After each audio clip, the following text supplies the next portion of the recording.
Jagtial MLA doctor Sanjay పై మరోసారి fire అయ్యారు మాజీ మంత్రి జీవన్ రెడ్డి. మున్సిపల్ ఎన్నికల వేళ సంజయ్ని టార్గెట్ చేశారు. సంజయ్ వేధింపులతోనే గతంలో జగిత్యాల మున్సిపల్ చైర్పర్సన్ శ్రావణి రాజీనామా చేయాల్సి వచ్చిందన్నారు. దేశంలో ఎక్కడ లేని విధంగా 16 మంది కమిషనర్లు మారారన్నారు. 8 మంది వివిధ స్థాయిలో ఉన్న మున్సిపల్ ఉద్యోగులు జైలు పాలయ్యారని, దీనికి సంజయే కారణమని జీవన్ రెడ్డి ఆరోపించారు.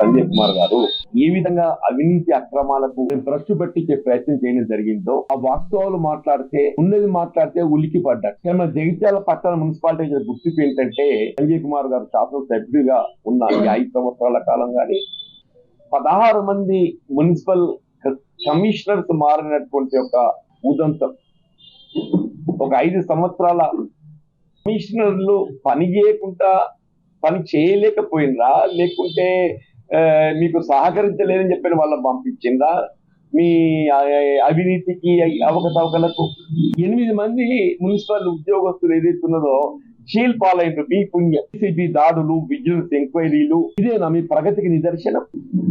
మీరు ఎన్నుకున్నట్టు మీ పార్టీ మున్సిపల్ చైర్పర్సన్ వేధింపులను తట్టుకోలేక మానసిక క్షోభతో ఏదైతున్నదో చివరికి పదవికి రాజీనామా చేయడం జరిగింది. ఎమ్మెల్యే గారి వేధింపులు, మానసిక క్షోభ, మహిళలకు కేటాయింపు చేయబడ్డట్టు బలహీన వర్గాల మున్సిపల్ చైర్పర్సన్ రాజీనామా చేయడం జరిగిందో మళ్ళీ దాన్ని బలహీన వర్గాలకు చెందినటువంటి మహిళలకే భర్తీ చేయడం. వీళ్ళ మున్సిపల్ చట్టమే గాని, స్థానిక సంస్థలు పంచాయతీరాజ్ చట్టమే గాని ఏమైనా లోసు చేసుకొని భర్తీ చేసే ప్రయత్నం చేయాలి. శాసనసభ్యులు